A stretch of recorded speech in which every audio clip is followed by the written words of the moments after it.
solid mic, Devil 101. Departing, check for takeoff runway 27, Devil 101. 84-1. 84-1, check. Ready? Yeah, ready. Takeoff, time is running, check. T1, rotate.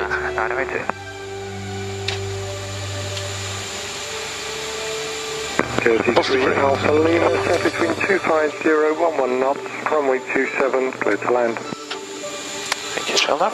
LNAV set, LNAV green.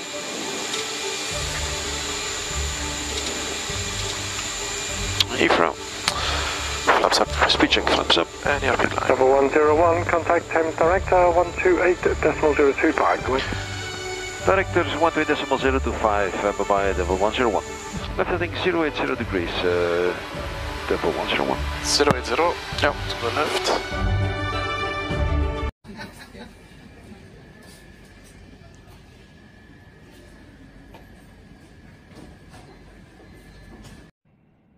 Cleared for takeoff, but not by anybody in the control tower. City Airport in London has become the first major hub to do away with on-site controllers. Its old tower is now deserted, replaced by a digital mast bristling with sensors. Humans are still watching over everything, but they're at an air traffic control centre 90 miles to the southwest. They direct planes using video, audio and data feeds. Laurie McCurra is watch manager. So it's definitely different, not being at the airport anymore. You don't have that smell of jet fuel when you arrive at work, but we've done a lot of work to make it feel as if you're there as much as possible. So the system has ambient microphones on the mast so that we can still hear the aircraft. So you still hear them powering up to depart, you still hear the reverse thrust come in as they land. It really is very similar to being on site. City Airport says the new system is more efficient and will allow it to operate more flights per hour. Though the smallest of London's airports, it still handled 5 million passengers a year before the global health crisis.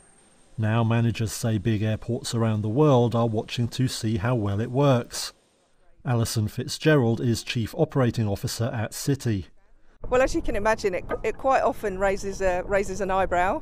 But then when you think about what we've done and the change that we've made, what we're doing is adding to the functionality and the information that the air traffic controllers have. London's biggest hub, Heathrow, is reported to be considering remote control towers for its future plans. My name's Laurie McCurra and I'm a watch manager at London City Airport. I joined NATS back in 2006 and left the college a year later. I've been at London City ever since, and I've been a watch manager there about 3 or 4 years now. Working on the Digital Tower project, I've been the London City lead ATCO. When I heard that the airport were looking to move to a digital tower, I was really excited. I think it's really interesting technology, and it's really nice to be at the forefront of air traffic technology. Fundamentally, the job doesn't change when we move to a digital tower. We're still visual controllers. It's screens instead of windows, but ultimately it's still your eye looking for the aircraft. The system's comprised of 2 parts, one at London City and one down here in Swanwick. At London City there's a mast with 14 cameras on it. Those cameras feed 14 computers which send the picture down to diverse fibres that never meet until they get down to Swanwick. In Swanwick we've got 14 screens, each with a computer on the back. The computer takes the signal from London City and turns it back into a picture for us.